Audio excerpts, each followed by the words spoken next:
我在荆州市区开了一家家电维修店，为了招揽生意，我在招牌上写了上修飞船空间站，下修航母核潜艇，凡是通电的就没有我修不了。没想到真有军方大佬上门来找我修。这天我在店里正闲来无事，一位衣着得体、气质绝佳的美女推门而入。老板，你这里真的什么都能修？那当然了，没看见我的广告吗？承接核潜艇、航母维修、空间站换件，量大从优，童叟无欺。美女要修核潜艇还是航空母舰？对方显然没有心情开玩笑，他直接将手中的箱子放在桌上打开，里面的东西看上去像是一块电池，四周还用缓冲泡沫裹得严严实实，一条条细小的线路和微小的晶体纵横交错地排列着。看到这一幕，我猛地坐直了身体。这是啥？光刻机，准确的说是光刻机的校准传感器模块。实验中功率过载，核心探针阵列烧了。我们的项目组等着急用。他叫沈钦慈，是龙科院的一名研究员，因试验过程中发生意外，设备受到了损毁，导致整个项目都因此停滞。而且国内多家专业机构都已明确表态，这台机器短期内根本无法修复。若不是实在走投无路，他也不会来这小破修理店碰运气。这光刻机，美女，你是不是找错地方了？我这里是家电维修。你要不试试隔壁的五金店能不能整？沈钦慈看着我那副没见过世面的样子，心中最后一丝希望也瞬间破灭了。他叹息一声，提起箱子，转身就要离开。是啊，连国内专业机构都无法修复，一个修家电的又怎么可能行？见状，我迅速收起了玩笑。半年前，我穿越过来继承了这家维修店，还绑定了无线维修系统。几个月下来，稀奇古怪的东西倒是见了不少，但值钱的却没几个。光刻机这么高级的玩意儿，这不是撞枪口上了吗？看你手里的组件，应该是 C7 型的光刻机啊。闻言，沈钦慈脚步一滞。你怎么知道型号？告诉我，它的冲击峰值是多少？可持续多少纳秒？除了探针阵列外，还有没有其他受损的地方？闻言，沈钦慈的呼吸都瞬间停滞了，他几乎不敢相信自己的耳朵。一个家电维修店的老板，竟然能问出这么多专业的问题，那些词汇可都是绝密信息。峰值是常规功率的15倍，冲击时间大概是3到5纳秒，其他的组件自检正常。修是能修，但价格可不便宜。钱不是问题，只要你能修好，我马上申请经费。见状，我微微一笑，伸出5个手指头。行，500万就500万。沈钦慈狠狠一咬牙，虽然这价格贵得离谱，但以眼下的情形，他没有讨价还价的资格。你想啥呢？还500万？500块不还价？主要是你这个东西它修起来很耗电。500块？你确定？沈钦慈彻底懵了，他感觉自己的认知已被完全颠覆，于是急忙掏出手机，对准收款码付了款。妙之宝到账500元。见此，我咧嘴一笑，不紧不慢地戴上一副防静电手套，在桌上铺了一块相对干净的白布，然后才将箱子里面的模块小心翼翼地拿出来，放在桌面上。系统来活了。下一秒，我的眼前便出现了面板信息。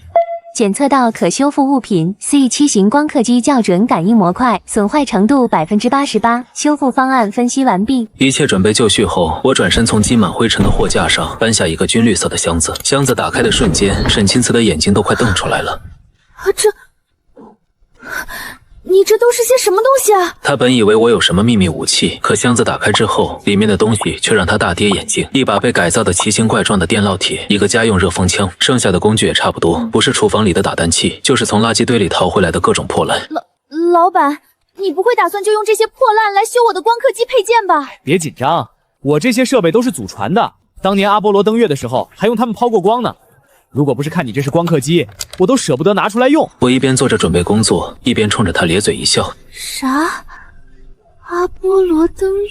沈钦慈嘴角狠狠地抽动了几下，虽然他此刻无比后悔走进这家店，但现在也没有别的办法了，只能死马当活马医。另一边，我已经拿起手中的电吹风，对着模块吹了起来。没有想象中的热浪冲天，却是带着一股淡淡的臭氧味。可一旁的沈钦慈却惊奇地发现，那些微米级的线路。老板，这又是什么？电质松缩作用的逆应反应作用，用特定的频率化作脉冲，使晶格金属记忆恢复。简单来说，就是帮他记起自己本身的模样。不等沈钦慈反应过来，另一边的我已经把那把难看的电烙铁通上了电，电烙铁尾端连接着一根针，正在逐渐变红。见此情景，沈钦慈震惊的情绪还未平复，心脏又紧跟着提了起来。你这是要干什么？拿着一根烧红了的大头针是要做什么？而我的脸上却露出前所未有的认真，大头针保持静止不动，然后缓缓靠向模块上被损坏的核心探针阵列。针头刚刚靠近，一股肉眼勉强能看见的电弧便闪烁了起来。沈钦慈亲眼见证了他这一生都无法忘记的一幕。你别这么惊讶好不好？这不就是个冷原子玻璃吗？龙科院的科研人员就这。显得多没见过世面啊！不就是个冷原子玻璃？你要不要听听你在说什么？这种技术，咱们在对于未来技术设想的论文中可是都不敢写的。沈清慈已经惊讶地说不出话来，他感觉自己寒窗苦读几十年所建立起来的科学观，正在被眼前这个男人用一堆破铜烂铁砸得稀碎。好了，最后一步了，重建探针阵列和微米线路。沈清慈就这么眼巴巴地看着我，从一旁的饼干盒子里拿出点小粉末，装进了小玻璃瓶里，紧接着把打蛋器放进小玻璃瓶里，开始工作了起来。这是超声波雾化悬浮？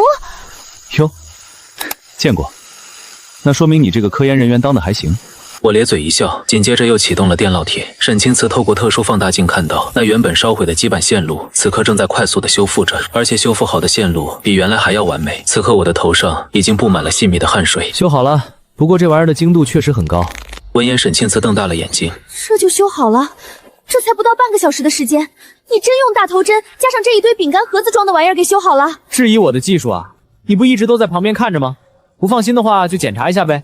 哦，对了，我还提升了一下你们光刻机的精准度，所以得加钱。此话一出，直接让沈清慈瞪大了眼睛。他脑海中还回荡着我刚才说的冷原子玻璃技术，在震撼之中，我自然成了不折不扣的世外高人。而现在这位世外高人居然和他谈起了最俗气的东西——钱。老板，你刚才说的那个电致撒缩什么的，是什么意思？哦，那个不是和你说了吗？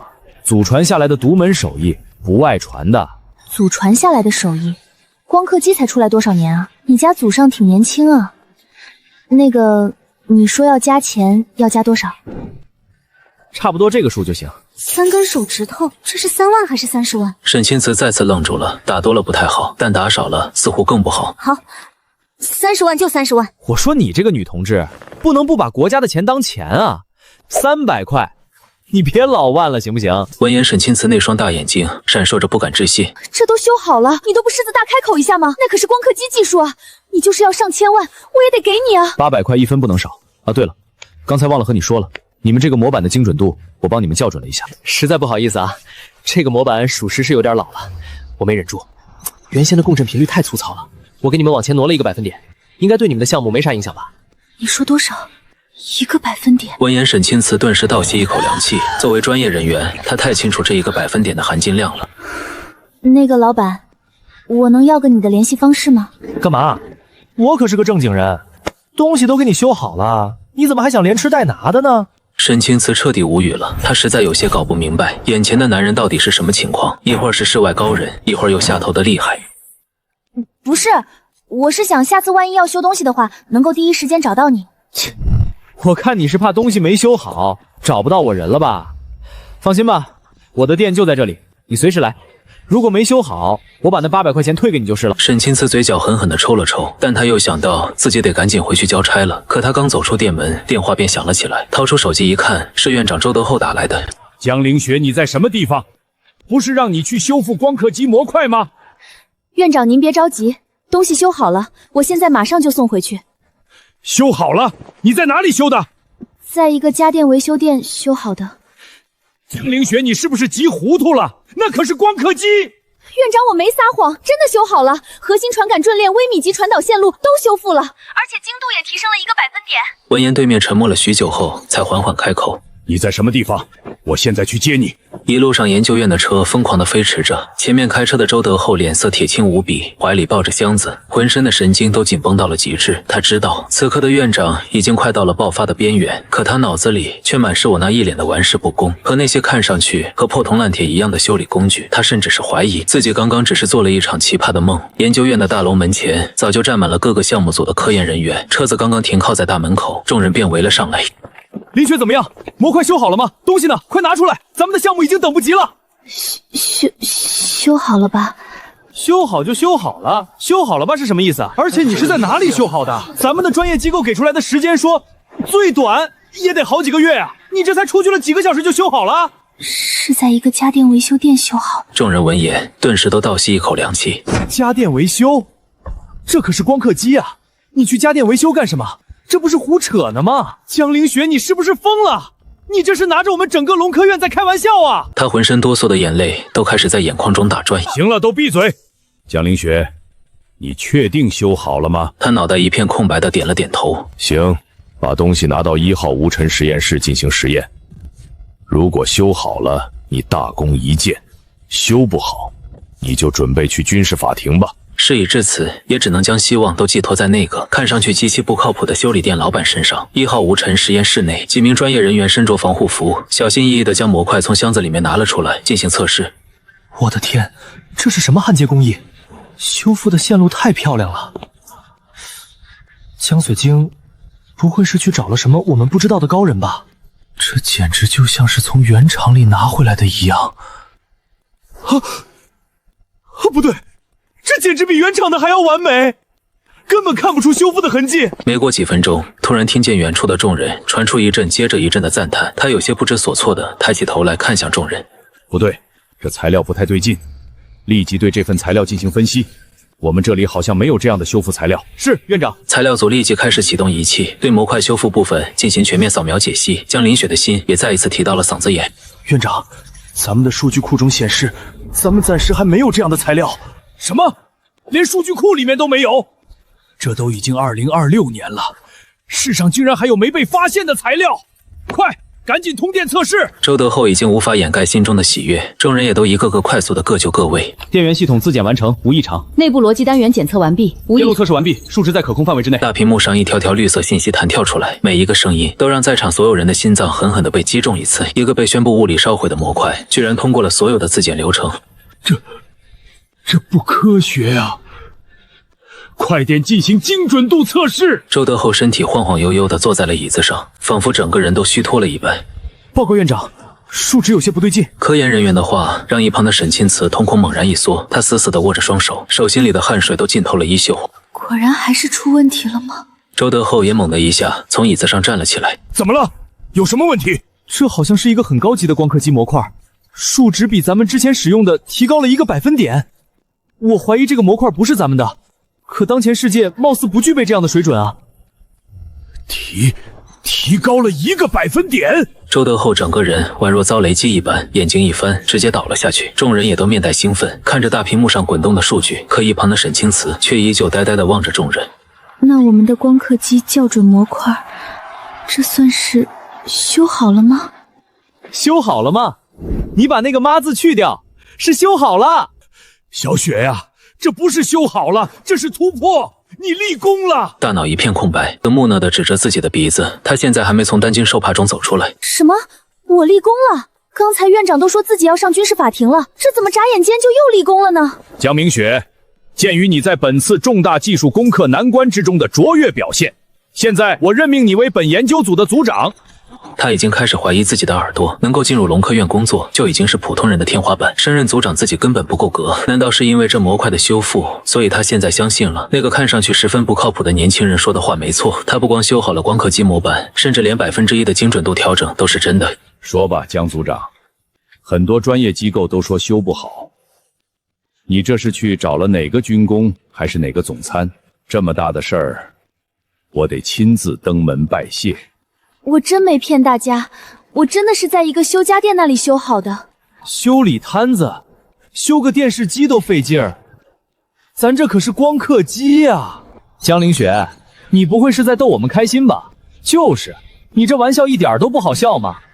我真的没开玩笑，当时我实在没办法才去的那家修理店，因为它门口挂着的牌子特别吸引人。牌子？什么牌子？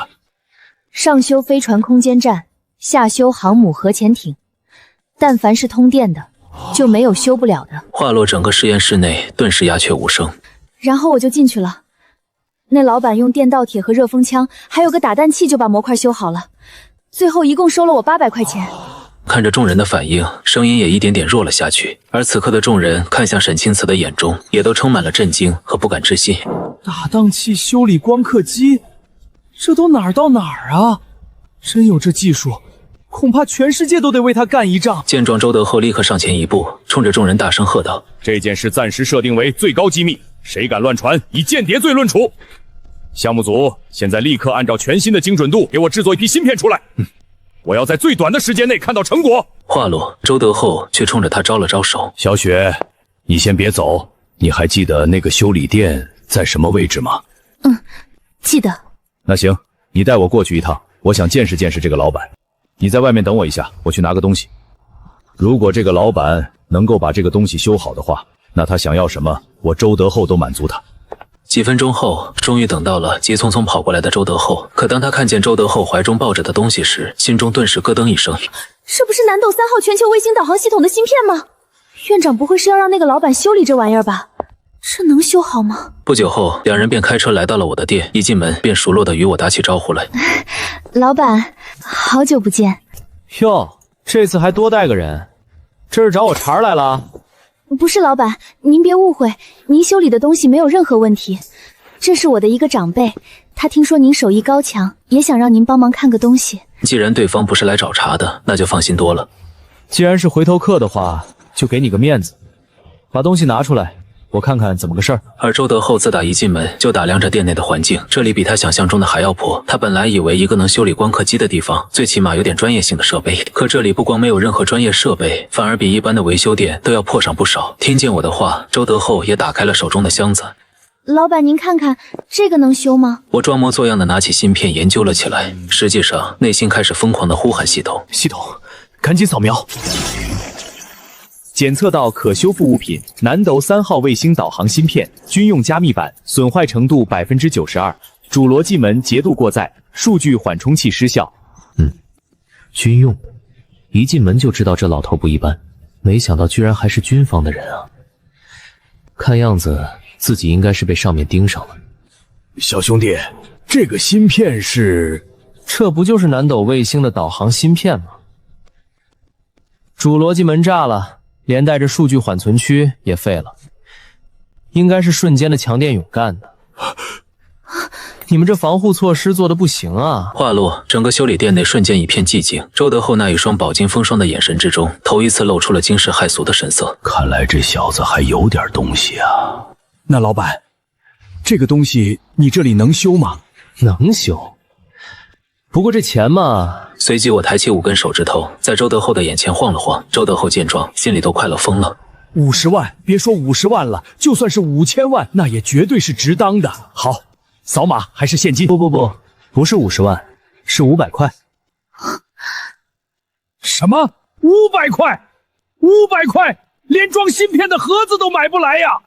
这个价格简直就是对国家尖端科技的侮辱啊！爱修不修，你们这帮搞科研的人，钱来的就是太容易了。就500块，多一个子儿我也不带修的。修，老板，我们修。急忙掏出手机，对准了收款码扫过去。周德厚这时候有些无语，眼睁睁地看着关系到一个国家的战略基地兼芯片，就这样被一个年轻人以500块钱的价格给接了单。切，如果不是看在老顾客的份上，这个活我还不爱接呢。你们以为我缺这500块钱啊？真有意思。然而周德厚的脸色却以肉眼可见的速度变绿。你管这做小意思？这可是整个南斗卫星的核心部分。这一家伙刚才还挺正经的，怎么一转眼变得这么中二了？院长您别着急，这个老板人就这个样子，本事大的人脾气也怪。我可不管脸色变成了猪肝色的周德厚转身到了角落，然后将另一个小箱子提了出来。箱子打开，周德厚心脏都快从嗓子眼里面蹦出来了。一把不知道从哪个牙科诊所找来的老式手钻，一个老式的夹板，还有一个像是手摇的咖啡机，这几样东西加一块卖给收破烂的都不止5块钱啊！周德厚实在是有些忍不住，颤抖着双手指着那一堆破铜烂铁，声音颤抖道：老板，你不会是要用这些东西修理我的芯片吧？怎么嫌弃我的家伙事儿啊？那你们自己拿回去研究吧。我这小修理店容不下你们这尊大佛。我瞬间不乐意了，直接将工具一扔，坐在了椅子上。修，老板，我们修。你看我们钱都付了。见状，急忙当起了和事佬。周德厚憋得满脸通红，却被沈清慈给硬生生的压了下去。我白了周德厚一眼，紧跟着将夹板缓缓地夹在了芯片上。与此同时，沈清慈十分熟练地拿起我的特殊放大镜。透过放大镜，周德厚和沈清慈看见了不可思议的一幕。这是什么技术？你这是在给芯片做烫发呢？周德厚浑身汗毛都炸裂了起来，只感觉自己这么多年的科研白干了。夹头发的夹板能修理芯片，那自己学了那么多的东西算什么？早知道这样，自己上超市20块钱买个夹板得了呗，500块钱都省了。小雪，你确定它是这么修好的光刻机？这简直就是在哄小孩啊！咋看这也不像是修东西啊。对啊，院长，你看那个粉末，这个技术叫超声波雾化悬浮。超声波雾化悬浮，这是什么技术？这玩意儿书上有吗？我懒得搭理他俩，拿起牙科的手钻，粘着粉末修复芯片破损的地方。这一套流程和修补光刻机模块大同小异，只不过材料上却大有不同。一道道肉眼难以看见的电弧，从针尖跃迁到芯片线路上，精准地修补着每一处塌陷下去的地方。这可比手撕嘎子离谱多了。好了，完事儿了。这就好了。这可是南斗卫星导航的芯片啊！你这才多长时间就修好了？哪怕是放在专业机构，没个几个月的都想不出方案来啊！那不然呢？敲锣打鼓捡个彩，再让你们领导讲几句。周德厚现在是真想骂人，这小子能力挺强，就是这个嘴是真毒，一句话给他怼得一口气都上不来了。看着我将各种工具随手扔进了箱子，那随意的模样，简直就像修了个不亮灯的电饭锅那般简单。一股巨大的荒谬感席卷了周德厚全身。我一定是疯了，要么就是在做梦，这怎么可能啊？周德厚的脸色瞬间憋得通红了起来，看上去仿佛呼吸都有些不顺畅。院长，你没事吧？哎，我就给你们修个东西，你可别死我这儿啊！我还要靠这个小店养活自己呢。没事。周德厚努力地让自己平静下来。院长，你要习惯，这就是老板的常规操作。常规操作，小雪呀，你知道他这一套流程下来对我打击多大吗？咱们整个龙科院几百个专家耗尽了心血都没解决的问题，让他拿几个破牙钻和烫头发的夹件就给搞定了。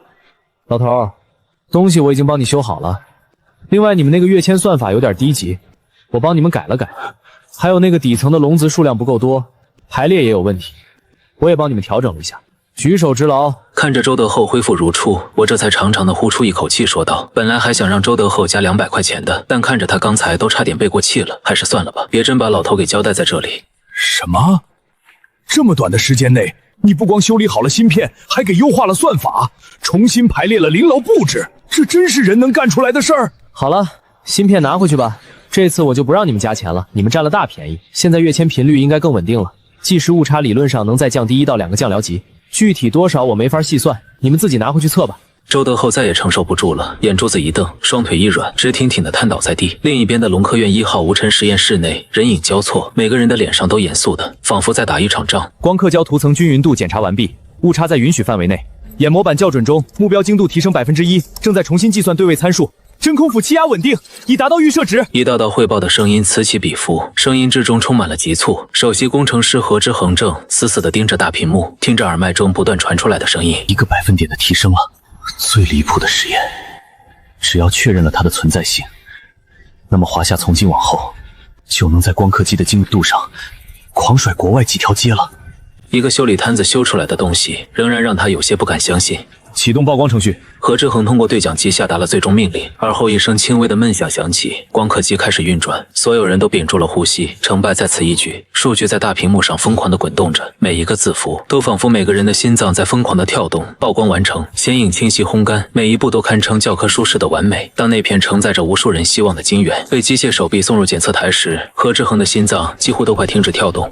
检测结果完美，所有单位项目正常，结构完整，实际精准度对比提升1.2%。整个实验室瞬间安静了下来，所有人都仿佛木头人一般被定了身。成功了，我们成功了！天哪，我不是在做梦吧？众人大笑着，但泪水却宛若泉涌一般肆意的流淌。何之恒呆呆地盯着大屏幕上那个1.2%，身体遏制不住地颤抖着。读了这么多年书，学到的知识被一个搞家电维修的攻击得体无完肤。与此同时，华夏高层的会议室内气氛有些凝重，10几米的会议桌坐满了人，这些人都是华夏当前最有影响力的科学家。周德厚的报告大家看过了吧？都谈谈想法吧。宋明远敲打着桌面，声音有些温怒。众人的桌面上摆放着一份来自龙科院第7研究院的最新报告。这还有什么好说的？周德厚简直就是在胡闹。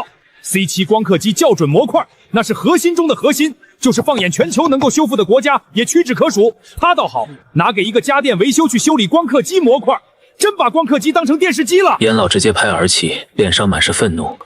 我同意严老的看法。报告里面写着什么祖传手艺，民间高手，他以为这是在写武侠小说啊。我看他周德厚是压力太大，出现幻觉了。我们被西方国家砍了这么多年脖子了，大家心里着急我们是可以理解的，但越是这个时候越要保证头脑清醒。周德厚这是在虚报，这已经不是简单的失职了，而是严重违纪了。会议室内的气氛越发的浓重起来，几乎所有人的意见都非常的一致。宋明远听着众人的议论，眉头皱得更深了。他了解周德厚是个严谨到极致的科学家，绝对不会是信口开河的人。周德厚院长在科研领域的贡献，我们是有目共睹的。或许这件事情有其他缘由也说不定。能有什么蹊跷？我看最大的蹊跷就是这份报告本身。我认为应该立即停止第7研究院的所有研究项目，并且派遣调查组进行调查。我复议，我也复议。宋明远看着众人群情激愤的样子，叹了一口气。这次你周德厚算是踢到铁板了。就在此时，会议室的门被敲响，门口的秘书急得满脸通红。宋部长，第7研究院又传来一份加急报告。又是周德恒，他有完没完了？是不是下一份报告要说他造出高达了？严老冷哼一声，脸色越发的难看。报告显示，第7研究院刚刚研发出来了一款新型芯片，采用的是全新的刻度标准。全新的标准有多新？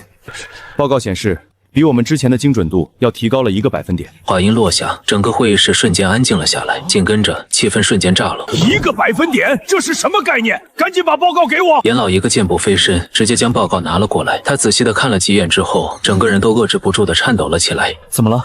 严老，你没事吧？这些数据没问题，但这怎么可能呢？人可以撒谎，但数据不行。他从事科研这么多年了，哪个数据出了错，他一眼就能看出来。但这份报告上的数据完全属实。我就说，周德仲这么多年的院长了，一定不会违规操作的。可是这件事情太过于蹊跷了。难道说是他们先前积累的某种刚好达到巅峰，然后机缘巧合之下突破了？巧合？1个百分点啊！您管这叫巧合？宋明远没有搭理众人的争吵，他急忙拿过那份报告，详细的查看了起来。片刻之后，他的目光在 1.2 的突破百分点和全新芯片上面反复停留。诸位，这份报告上的数据无可厚非，这也就说明周德厚的那份报告绝不会是假的。但现在问题就出在这家维修店身上。宋明远深呼吸一口气，脸上的神色有惊喜，但更多的是茫然。家电维修，民间高人还是祖传手艺，这些字看起来都很正常。但他一个家电维修居然能维修光刻机，最重要的是他还修好了。宋部长，我怎么感觉这不是真的？那可是光刻机模块啊，怎么可能出自一个家电维修店啊？光刻机模块啊，那是核心中的核心，全球能修复的国家都屈指可数。或许这是周院长在掩人耳目，也许那个什么家电维修店是周院长的一个秘密基地。又或者周院长是在掩盖什么真相？一名民院士眉头拧成了一个疙瘩，会议室内顿时又吵闹了起来。芯片的成果让他们震惊不已，但他们越是震惊，对这个家电维修店就越是好奇。这个家电维修店，我们一定要了解一下。这样，小李，你帮我安排几个人去找一找这个维修店。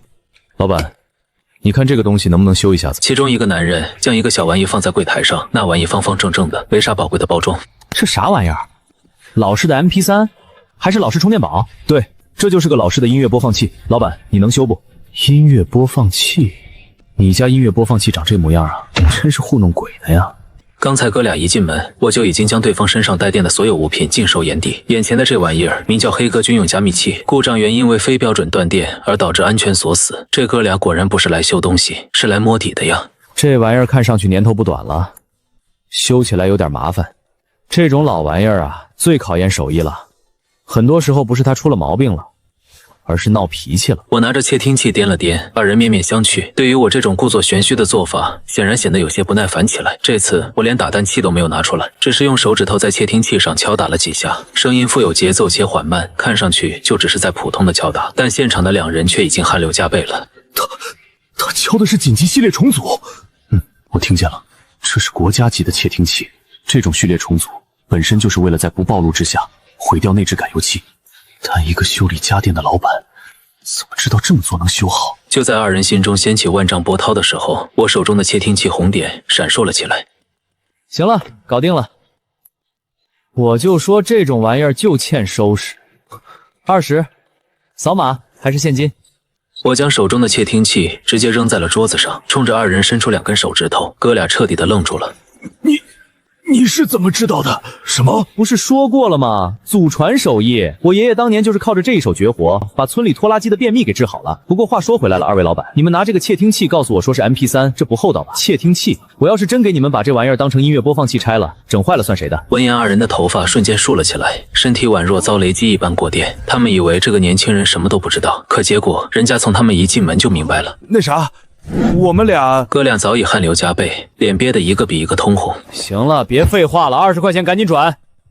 你们两个别想赖账啊！我这里可是全程监控。给，我们给。哥俩连连点头，旋即掏出手机，急忙扫了20块钱。行，你俩还有事吗？修完了还不走？我查看了一眼到账信息，旋即奇怪地看向二人。走，马上走。两人拿起窃听器，逃也似的离开了小店。哟，哼，我还切可闹呢。然而刚走出距离小店不远，哥俩就坐进车内，大口的喘息。宋部长，是我们。情况怎么样？那个修理店存在吗？找到是找到了，店也的确存在，只不过这人有点邪门，比我们想象中更加的邪门。我们刚一进门，就掉进了他的圈套。他不仅直接把我们要修理的东西看穿了，甚至还知道加密的解锁方式。知道咱们加密的解锁方式？这怎么可能？那窃听器可是最高级别的，研发的时候就是为了应对各个国家之间的特工工作，你和我闹呢？宋部长，我的话句句属实，这个修理摊老板的确有些邪门啊，一时半会儿说不清楚啊。行，你俩先回来。是。医院内，消毒水的味道充斥着周德厚的鼻腔，心电监护仪正发出有节奏的微弱声音。院长，你醒了。芯片，我们的芯片呢？芯片在呢。赶紧将小箱子拿了过来。周德厚急忙看了一眼，里面安然无恙的芯片，那颗悬着的心这才放了下来。我要出院。院长，医生说您现在的身体不能出院，需要静养。不行，眼下正是关键时刻，我必须出院。周德厚十分固执地挣扎着起身，急忙换好了衣服，怀里紧紧地抱着南斗卫星的芯片。曾经这就是个破烂玩意，但现在这是他的宝贝疙瘩。去开车，马上回去。很快，第7研究院的大楼近在咫尺了。车辆通过层层安检，稳稳地停在了办公大楼门口。车子刚停下来，一个身穿白大褂的研究员便冲了过来，脸上满是焦急之色。怎么了？出什么事了？院长，中枢系统的人来了，现在就在实验室里。走，去看看。中枢系统，他们怎么会突然来第7研究院？好像是说来检查一下咱们光刻机研发出来的新精度的芯片，关于那1%的精准度，他们不太相信，所以亲自来查验了。你说什么？1%的芯片研发出来了？闻言，周德厚眼珠子都快蹦出来。是的，研发出来了，在您和赵组长离开没多长时间就搞定了。好啊，可谁让他们把报告递交上去的？通常来说，上交报告必须是万无一失的。这芯片刚搞定，就火急火燎的给中枢系统上交报告。这要是临时出点什么意外，那就是谎报科研数据，和军情谎报同等级别的罪名，这不是给自己找事儿吗？行了，你马上安排个项目的人，凡是参加过新品研发的人员，全都给我到实验室集合。说罢，周德厚扭头便朝着实验室冲了过去。巨大的无尘实验室内站着一群人，正围着光刻机指指点点，为首的正是中枢系统中的严老。校准模块的反馈回路被优化到了极限，光路补偿路径也做了重新规划，这简直是鬼斧神工啊！关键是这些优化都是在原有构架下完成的，没有破坏任何基础协议，这怎么可能啊？周院长，你能不能告诉我们你们实验室到底是怎么回事啊？光刻机就先不说了，就说你们的这个芯片，它为什么会出现这种结构？周德厚闻言，满腔的客套话瞬间消声了。解释？他解释个毛啊！他连芯片研发出来了都不知道咋解释。严老，诸位院士，这个东西解释起来有些麻烦，咱们不如直接上测试数据吧，那个更加直观一些。什么样的解释都不如正儿八经的数据来得更加有冲击力。随着一枚新研发出来的芯片被小心翼翼地夹了起来，放入平台的测试卡槽内，嗡的一道声音响起，卡槽自动锁死。环境自检开始，真空环境正常，温度恒温定在21.5摄氏度，电磁屏蔽已开启。先进行基准校纯精度测试，校准模块响应时间3.8纳秒，运行稳定。光路偏差修正率每秒12.5微米，超过设计指标1.2%。听着各单位的情况汇报，现场的人群之中立即出现了一阵骚动。仅只是一个基础的数据，就已经让他们大为震撼。严老，这个数据已经非常惊人了。咱们正常光刻机的校准模块原设计修正率正风点是12.1微米。严老面无表情地嗯了一声，看起来波澜不惊。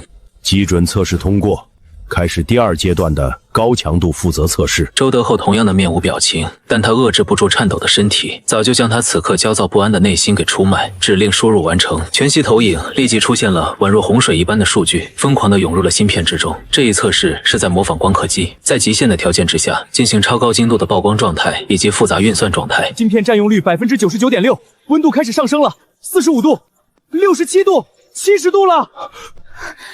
成败在此一举。实验室内一片寂静，只有众人疯狂吞咽口水的声音不断的响起。在以往的测试之中，芯片一旦超过了安全温度，将会直接启动自我保护，频率降低，校准性能也会大大的减弱。然而此时此刻，全息屏幕之上，校准响应时间数据却丝毫没有落下，依然稳定的维持在3.8纳秒。温度稳住了，已经76度了。这怎么可能？它的散热功率是怎么稳住的？这不符合我们的设计方案啊！严老和众人面色凝重地看着全息投影，这已经颠覆了他们对于传统意义上的科学理念。周德厚此刻突发奇的想要玩一波大，好好的让中枢系统这帮领导们开开眼。全体都有，准备最终测试，模拟光刻机在极限震动、高热以及复杂电磁干扰下的运行状态，进行超精密校准与纠错测试。院长，极限震动和强电磁空扰那是最高标准，没有任何一枚芯片能扛得住，会瞬间烧坏的。老周啊，我们已经看见了全新芯片的成功之处了，你不用再测试了，这已经非常完美了。但周德厚此刻就像是疯了一般，根本听不进任何人的话，哪怕是严老在，但这第7研究所是他周德厚的地盘。你们没听见我的命令吗？立即执行！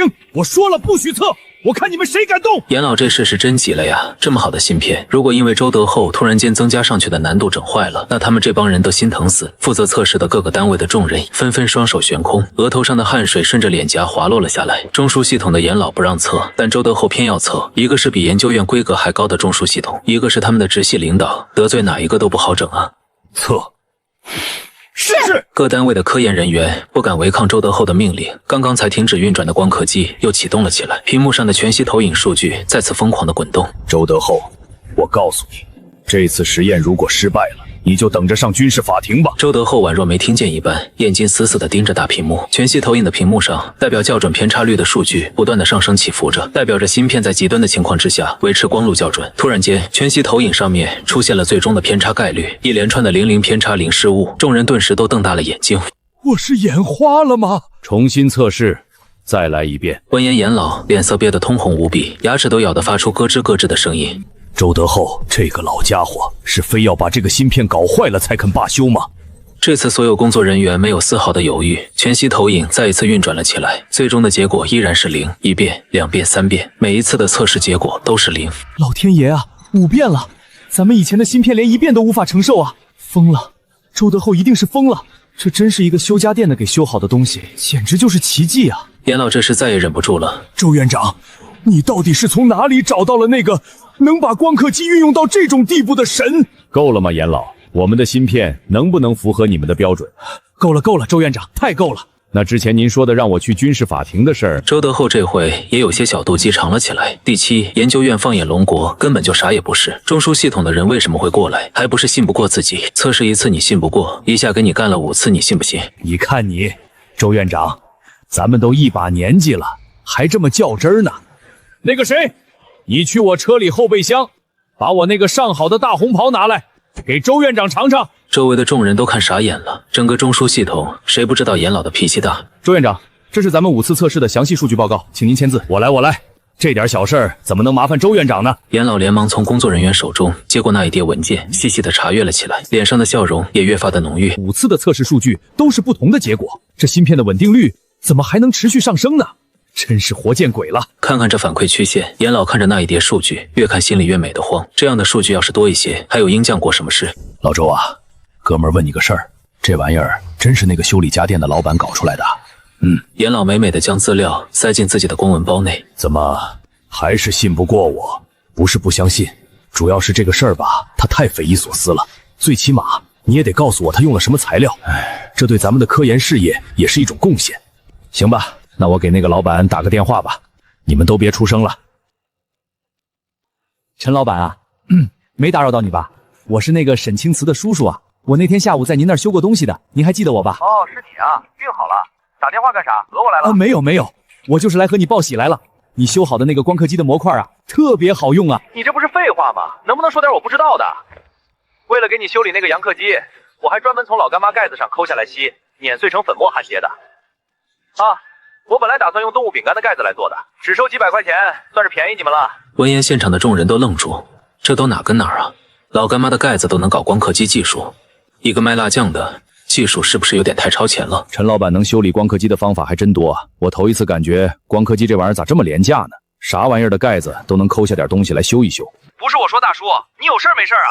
我这边还忙着呢，隔壁刘婶还等着电磁炉炒菜呢。没事了。周德厚话音刚落，我便直接挂断了电话，然后整个实验室都陷入了一片死寂之中。那个老板最后说了句啥？他说他要修电磁炉。他能修光刻机，为啥要修电磁炉啊？周德厚喉咙猛地窜动几下，艰难地回答道：“他说邻居刘婶炒菜等着急用。炒菜。”严老眼神呆滞地重复了一遍，紧跟着整个人面朝黄土背朝天，直挺挺地倒下去。送医院，快送医院！十几分钟之后的医院病房内，医生，病人怎么样了？问题倒没多大个问题，就是急火攻心，血压飙升的有点厉害。你们干什么了？这么大岁数的人了，可不能干那刺激的事儿啊！闻言，周德厚心里悬着的一颗心终于落了下来。刺激的事儿，还有什么能比光刻机是用老干妈盖子修好的更刺激？是啊，这简直就是颠覆了所有的科学理念了。这个修家电的到底是个什么人啊？周院长，我们能再联系一下那个老板吗？我们想知道，到底是哪个牌子的老干美的盖子能修理光刻机？这对我们非常重要。周院长，你可不能藏私啊！这是对我们整个华夏都有益处的事情。你放心，功劳都是你的，我们不和你抢。我没说你们抢功劳，只是这老板脾气不是很好。咱们这些人身份再不一般，在人家眼里根本就啥也不是。你们等我找个好点的机会，我会说服他为国效力的。众人见状也不再说什么，纷纷点了点头。午后的阳光懒洋洋的，结束了一上午的工作。嘴里叼着牙签的我，双手枕在椅子上晃悠着，想着今天吃点啥。就在这时，门外忽然间传来了一阵亲切的呼唤声：“小陈啊，小陈，还没吃饭呢吧？你瞅瞅这电磁炉修好了就是快呀！大妈刚做的红烧肉，你快尝尝。”哎呦，谢谢大妈。要论做饭的味道，饭店里800种调料做出来的味道，都不如家里脂肪盐和老抽做出来的香。是大妈谢谢你啊，每次修理东西都不收钱。今天要不是你啊，大妈连饭都吃不上了。你那手艺啊，比那官方售后都好使呢。刘婶一边说话，好事。另一边的中枢系统宋明远办公室内，两名男子站在宋明远面前，脑袋都快低到地上去了。宋明远坐在办公桌后，后背挺得老直溜，他的面前摆放的正是被我修理好的黑鸽窃听器。这可是军用级窃听器啊，保密序列位于甲等级别，核心技术更是咱们各个研究院改了许多遍才改好的。就让一个修理店的小老板干破亿了，他用了多长时间？5分钟。不对，6分钟。军用级的窃听器啊！你和我说他整这玩意儿的时候，啥工具都没用。你瞅瞅我像个傻子吗？这不是纯扯淡的吗？是真的，部长。我们进去说的是音乐播放器，但是对方却直接拿起来就敲响了最高机密的重启序列。我们费劲锁死的黑鸽系统也让他给激活了。他好像从一开始就知道这是个什么东西。一个修家电的最高机密序列，不用任何仪器就用一根破手指头给敲出来了，怎么听着这么科幻呢？整个办公室内顿时陷入了一片死寂之中。宋明远靠在椅子上，闭上眼睛，呼吸均匀，脑子却是飞速运转起来。店铺呢？店里有什么特殊的东西吗？也没有吧，好像就是一家十分普通的修理店，里面遍布油污、零部件、电导体，而且十分的杂乱。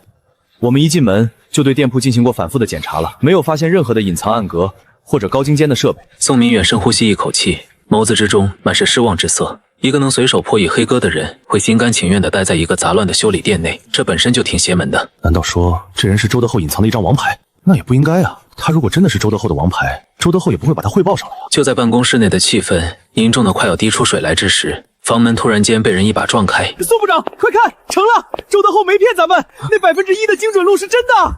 你们这报告哪儿来的？宋明远接过那一叠报告，看了几眼之后，瞬间皱起了眉头。严老带着我们去了趟第7研究院，这份报告就是从那里拿回来的。怎么样，宋部长？有了这份报业单，咱们就可以向全世界宣布，华夏在光刻机领域的突破性发展了。严老呢？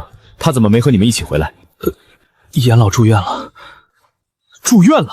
啥病啊？没啥病，就是看见报告太过兴奋，抽过去了。用医生的话来说，就是兴奋过头了，血压飙升。宋明远算是彻底的无语了，堂堂的刘老竟然也被这一张芯片报告给打败了。看样子华夏冲破西方国家反制的日子来临了。就在这时，办公桌上的电话铃声响了起来。喂，赵虎将军啊，霍霄，我知道啊。不行，这绝对不行。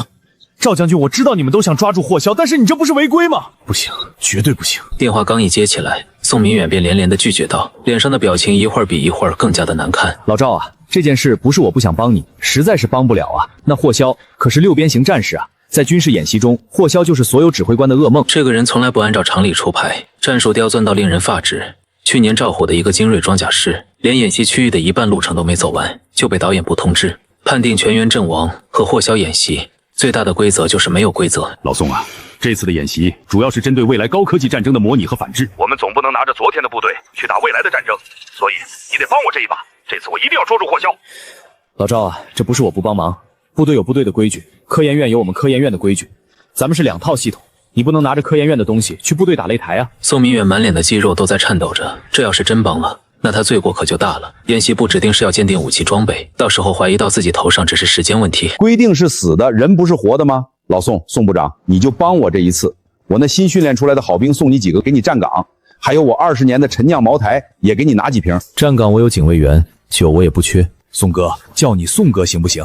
什么激光武器、电磁脉冲的，你给我来点，我也不让你太为难，哪怕是你们实验室里面稍微有点苗头的原型机都行啊。赵虎的声音都带着几分恳求，宋明远的脑门也开始冒汗了。他知道军演在部队里代表着什么。你从我这里搞到装备了，那就失去了演习磨练的意义。我说宋哥，霍霄的战术那叫磨练吗？超音速导弹、无人机蜂群，整得跟科幻片一样。我这边雷达都不带显示的，就被导演部通知演习结束了。实在不行的话，你给我来几个精准指导芯片，我自己装带头上去行不行？不行，赵将军，这是原则。宋部长，你真是好样的，那你就等着给我收尸吧。赵虎直接把电话狠狠地挂断了。宋明远抱着盲音的听筒也愣住，完了，这回彻底的把赵虎给得罪了。第7研究院实验室内，机器的轰鸣声和身着研究服的众人来来往往，行色匆忙。周院长这是要干啥呀？咱们研究院有这么多项目吗？不知道，好像是周院长把南斗3号给修好了，要测试一下性能的。南斗3号不是航天系统部报废项目吗？周院长上哪儿修好的？不会又是那个修理店吧？那个修理店难道连南斗3号都能修？下面的人有些懵逼了。自从那个莫名其妙的修理店出现之后，他们的工作就像是做不完一样。以前机器还能歇一歇，但现在机器都不带停的，人都得连轴转。哎，你们几个聊啥呢？赶紧的吧，周院长要来了。话音落下，周德厚便从大门走了进来。他一身防护服，怀里抱着个小箱子。吴正，准备工作做得怎么样了？报告院长，一切准备就绪。好，南斗3号全球卫星导航系统高精度原子钟同步芯片的测试正式开始。南斗3号芯片准备就绪，目标锁定完成。模拟干扰信号启动，强度5级。只是在干扰信号报告的时候稍微卡顿了一下，5级干扰，这几乎是在模拟战时最恶劣的环境。这样的环境之下，足以让任何顶级的导航系统完全变成瞎子。好，那开始吧。伴随着周德厚的命令下达，一架无人机开始进行移动，在投影的侧面是无人机的所有详细参数，紧跟着整个投影中的环境发生巨变，各项数据开始疯狂飙升，无数杂乱的信号错综复杂，直接将无人机笼罩其中。刚刚还稳稳的无人机，此刻摇摇晃晃起来。警报！无人机的航线已经偏航。周德厚看着屏幕上的数据，脸上的表情有些失望。失败了吗？果然啊，这个世界对每个人都是很公平的。陈远洲能够修好光刻机已经是最大的极限，现在让他来修理南斗卫星导航系统，显然还是有些专业不对口了。不过能把光刻机修理好，这一项能力就已经是非常的逆天了。但就在周德厚低头失望的片刻，现场忽然间响起了一阵惊呼声。他猛然抬头看去，只见全息屏幕之上竟然出现了第3个数据。根据名称显示，那是来自于芯片自己的数据算法。他将无人机的数据死死地按住，然后自行又捆绑了一套算法，最终大屏幕上的数据稳定的一动不动。无人机在天空之中安然无恙地盘旋着。这是什么？咱们南斗卫星里面有这玩意儿吗？南斗卫星里面没有，但陈老板那里有。周德厚露出一个极其得意的笑容。当时我就说过了，把里面的算法改了改，但是他万万没想到，我的随便改改，竟然是能让无人机在5级的干扰环境之中生存下来。这小子的脑子里面到底装的是什么东西啊？如果能够将他给带到我的研究院的话，那我还不得起飞了？这老板到底是什么人？什么东西都能修的吗？众人顿时纷纷好奇起来。光刻机模块少了人家整好了，现在南斗3号芯片人家也整好了，而且经过我手的东西比新的都要好使。伴随着一道道振奋人心的汇报声响起，现场顿时沉静一片，所有人都愣住。这一组组的数据代表的不仅是南斗3号的成功，更是华夏科研史上从来都没有过的突破。而周德厚也在手机上按下了一个电话号码。喂，陈老板，是我，南斗3号的芯片啊，就是你差点死我店里，你打电话来干啥？讹钱来了？不是讹钱，我是想告诉你，你修好的那个芯片现在稳定在了毫米的%之内，这是一个非常可观的数据啊。哦，还有啥事儿？周德厚兴奋地说了一大堆，对面的我却没有半点兴奋的意思。陈老板，你就不惊讶吗？这数据惊讶？我为啥要惊讶？你以为我是江湖骗子啊？我有节操的好吗？你以为我白拿你那几百块钱呢？陈老板，我不是这个意思。好，挂了。周德厚有些懵逼了，他怎么感觉这是我给他设下的一个圈套？院长，你没事吧？没事，把芯片给我装起来，我要去一趟航天部。南斗3号就是从航天系拿过来，当初他们说着这玩意儿修不好了，所以给周德厚试试运气。另一边，一辆军车风驰电掣，目的地也是航空系统。后座上，赵虎那张脸阴沉的都快能滴出水来了。老宋这个榆木脑袋，竟然在这个节骨眼上选择了见死不救，你不帮忙是吧？行，那我就直接来航空系统部找郑启文，这里可是专门玩天上的那些东西的地方。想到这里，赵虎心中的希望又多了几分。航空系统部大楼人影交错，忙碌得一塌糊涂。郑启文的办公室不像是个办公室，更像是一个战争时期的指挥部。电话铃声此起彼伏，来来往往的人群宛若菜市场一般热闹，每个人都像是打了鸡血一样，就差在脸上写个急字。部长，这份无人机引擎报告需要您签个字。你等等，部长，3号发射基地的线路改进方案需要您看一眼。郑启文坐在椅子上，一手拿着电话，一边眼睛还得盯着送过来的文件。他现在都想化身成哪吒了。这时门口忽然间传来一声兴奋的声音：“老周啊，什么风把你吹来了？什么风？南斗3号芯片的风呗。怎么样？看一眼，我给你把南斗3号修好了。南斗3号那个项目不是报废了吗？你上哪儿修的？这玩意儿的性能现在可是哇哇叫啊！我们实验室已经给你做了初步的验证工作了，定准度、抗干扰能力绝对都能让你大吃一惊。行了，老周，我现在没时间和你扯淡。你看看我这边的文件都快堆成山了，你自己随便看看吧。今天没时间和你折腾了。我真给你修好了。周德厚顿时是眼珠子一瞪，不乐意了。老周，我再跟你说一遍啊，南斗3号这个项目早就被上面判了死刑了，修复需要大量的金钱和人力物力，而且最终不一定能保证完成。可我真修好了，你看一眼再说话行不行啊？行，你们第7研究院最牛了，但是现在我要批改文件了，你赶紧把这个东西拿走。你要是真修好了，这个玩意儿就送给你了。郑启文直接一把箱子推了出去，周德厚的脸色瞬间难看了起来，一股火气从脚底升腾而起，直冲天灵盖。紧跟着他一转身，提着箱子离开了办公室。与此同时，办公大楼内又一道身影走了出来，赵虎和警卫员两个人的脸一个比一个黑。这郑启文怎么和宋明远一模一样？什么原则问题，简直比宋正远还难搞。自己威逼利诱都用上了，可是郑启文愣是不吃这套。南斗3号简直就是对牛弹琴。两人刚走到院子里，就听见了有人骂骂咧咧的：“南斗3号不是前些时间一个雄心勃勃，但是最终被终止了的高精尖端项目吗？”赵虎一扭头，刚好对上了周德厚那一张比鬼怨气还重的脸。这位先生你好，你刚才说的是南斗3号吗？周德厚闻言一抬头，顿时愣住。好家伙，这人自己虽然不认识，但是那肩膀上的小星星，自己却看得清清楚楚的。首长好，就是南斗3号，这是我们第7工学院刚刚修复好的南斗3号芯片，但是郑启文那个老家伙不识货，非说我这南斗3号是假的。周德厚急忙冲着赵虎敬了个礼，然后把他的小盒子摆了出来。南斗3号，我记得这个项目的确是报废了，那是以前，但我们研究院把这一难题攻克了。我们已经对芯片的技术进行了升级，目前精准度能精确到一只苍蝇，抗干扰能力超强，就算是天被捅破了，也能照样工作。最关键的是，它拥有独立运算法。周德厚可算是找到了发泄的机会，接二连三的兴奋的介绍道：“真有这么厉害？”赵虎听得一愣一愣的，他是个将军，让他带兵打仗行，但是搞这科研数据，他是一窍不通。我哪敢骗您呢？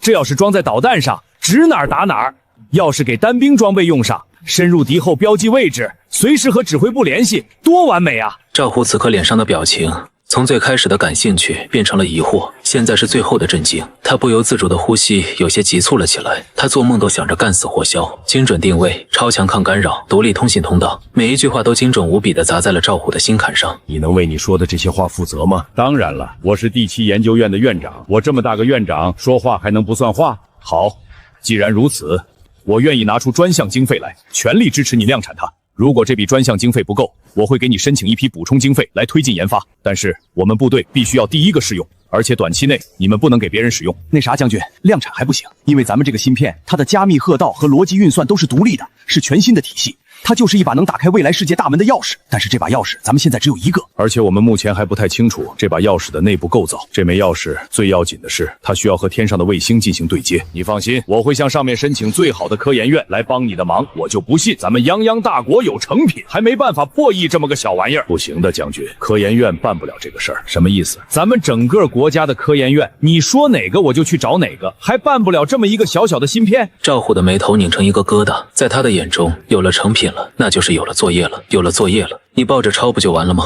将军，这个事儿科研院真办不了，那找谁办？家电维修摊儿？什么玩意儿？赵虎的声音陡然提高了数倍，他都感觉自己的听觉是不是出现了问题了？科研院整不了的事，你要让一个家电维修摊整？你和我闹呢？这可是关系到一个国家未来战略走向的顶尖项目啊！将军，我知道这个听起来挺离谱，不过这事一时半会儿我也说不清楚，咱们走一趟您就知道了。此刻的修理店内，空气之中弥漫着一股塑料烧焦的味道。我正拿着一把小镊子，夹着一个比大米还小的电容，正在给一台老旧的功放做替换。丁修复80年代功放一台，获得科技点2，当前科技点1940。伴随着我放下镊子，一道机械音响了起来。这都多少天了，修的东西不是电饭锅就是电磁炉。科技点长得比蜗牛还慢啊！上次修理光刻机和南斗3号芯片，看看人家那科技点长得多猛，照这个速度下去，别说是歼星舰的制造图纸了，连单兵外骨骼的零头都凑不够啊！就在这时，一辆军车稳稳地停在了店铺门口。赵虎看着眼前这条平平无奇的街道，眉头都竖了起来。将军，就是这里了。街道上略显杂乱，各种小商贩的叫卖声不绝入耳，人倒是不少，但看上去和其他小街道没什么差别。你把秘密基地放在这里，不怕暴露啊？咱们从哪里进？口号暗号是什么？秘密基地？将军，没有秘密基地，也没有什么入口，这里就是咱们要来的修理铺。周德厚，你是不是以为我和你闹着玩呢？南斗3号连科研院都搞不定，你给我带来这么个破地方，军演马上就要开始了，你当我的时间打水漂呢？赵虎沉默片刻之后，瞬间是炸了。将军，你别激动，咱们的南斗3号就是在这里修好的，而且不光如此，前几天的光刻机精准度也是在这里调好的。如果这里整不了，那我想全世界都没有一个地方能整得了。啥？还能修光刻机？赵虎瞬间愣住了，谁不知道光刻机这玩意难搞啊？这个破地方还能修理光刻机？他细细地打量着周德厚，对方可是正儿八经的第7研究院的院长，这么大的身份，不至于骗自己来这么个破地方。行，先进去看看，如果里面和你说的不一样，哪怕你是天王老子，我也让你下岗。赵虎整理了一下衣服，朝着修理铺走去。周德厚也是长长的呼出一口气，旋即跟在其身后走了进去。丁检测到可修复物品：闪光3型战术手电筒、内部电路板短路、猎鹰单兵战术护目镜、热成像涂层脱落、蜂鸟微型通讯器、信号接收模板损坏。几个人刚一进来，我便从赵虎身边那个人身上获取到了可修复信息。都是军用品啊，而且为首的男人一看就知道身份不低，应该是个军中大佬啊。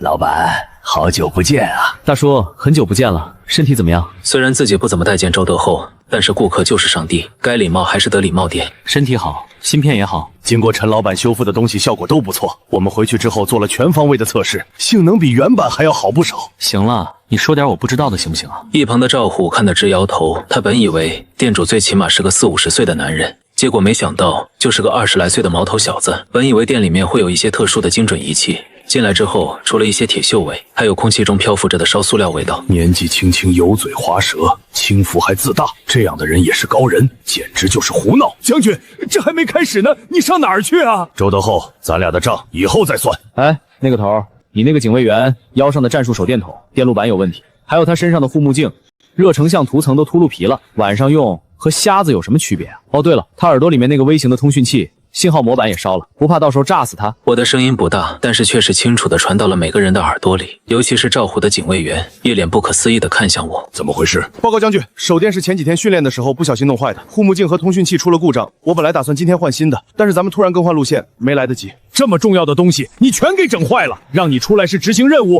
逛公园呢，不上报不更换，这要是在战场上就是个活靶子。赵虎本来就在气头上，这个时候直接是指着警卫员的鼻子破口大骂，但是转念一想，赵虎的身体也呆住，他们从一进门什么都没说，这个年轻人是怎么知道这些的？你怎么知道的？赵虎这时候才后知后觉，那一双眼睛死死地盯着我。多年来的征战让这个老兵身上的寒气瞬间迸发了出来。一旁的周德厚也瞬间吓了一跳，他怕赵虎一声令下，让身边的警卫员把我给提出来暴揍一顿。你见过谁家好人出来还带个保镖啊？其次，我不管你在部队里面是什么位置，但是这是我的店，在这里是龙你得盘着，是虎你得卧着，不服气就滚蛋。闻言，周德厚彻底愣住。我去，陈老板，你要不要这么刚啊？这可是将军啊！人家只要愿意，别说你这个铺子，直接给你丢炼钢炉里炼的，你信不信？赵虎也惊住了，那一双眼神之中除了震惊，还有满满的不敢置信。这么多年以来，除了自己新兵连的时候让班长踹过几脚，还真没有人敢这么和自己说话。你怎么说话呢？这时，一旁的警卫员忍不住，他握着拳头，直接就朝着我冲了过来。我让你动了吗？滚回来！不等警卫员冲过来，赵虎便暴喝一声，警卫员脚下瞬间一滞，紧跟着退了回去。你们到底是来干啥的？我告诉你们啊，我这里是修理铺，不是擂台赛，想打擂台滚出去打去。我表面上淡定的一比，但实际上心里已经慌成狗了。这大人物的保镖是不一样啊，那宽松的衣服，刚才瞬间肌肉就暴涨了起来，那一拳头要是砸在自己脑袋上，这部剧都得提前完结。是这样的，陈老板，咱们上次不是修了一个南斗3号的芯片吗？我们想请你把这个芯片装在弹头上，让这个弹头拥有定位功能，你看行不行？这么劲爆，你们要干啥？我一听也顿时来了兴趣，这可是个大活，用来打仗。我们蓝军有个叫霍霄的，你应该不陌生。我们回打回输，这次我们要赢一把，你能不能做到？赵虎一脸严肃地盯着我问道。只要我说自己不能，他就打算新账旧账一起算。做肯定是能做到，不过我需要这个数。我伸出5根手指头晃了晃，500块，行，我马上扫码。周德厚屁颠地掏出手机，就准备付款。什么500块？这次我要5万块。啊？为啥呀？以前不都是500块的吗？这次怎么涨价了？因为我瞅他不顺眼，敢对我动粗，5万都是少的。我抬手指向赵虎，眼神之中满是不忿。整，5万就5万，整好了我再给你加5万。伴随着一声清脆的到账声响，我算是接下了这个大单。行，拿人钱财替人消灾。不过这个活不能在我这里干，得去你们那里干。为什么？我那可是核心项目场地啊，谁知道你是干啥的？这要是泄露点什么核心信息，那不是出大问题了？不是，我说你这个家伙看上去也算是个大官，你不会是想让我把南斗3号装到子弹上面去吧？起码得有个炮弹吧？那是能在市区露头的玩意儿吗？这玩意儿一露头，我不得上新闻啊？这个赵虎再次吃瘪，只不过这一次他吃的是心服口服，光是想着把芯片装上南斗3号，压根就没考虑过这个问题。行，没问题。那你俩等等啊，我去收拾一下我的东西。我冲着二人说罢，便直接扎进了后面的储藏室。周德厚和赵虎2个人都愣住，二人本来以为我是要收拾行李啥的，结果我就带了一个破布包就出来。你就带这些东西，仪器啥的呢？仪器？要啥仪器？我的大脑就是最强仪器。我白了赵虎一眼，旋即扭头就出了店门。好吧，人家是技术人员，反正只要是能干趴霍霄，他说啥是啥。你俩腿着来的？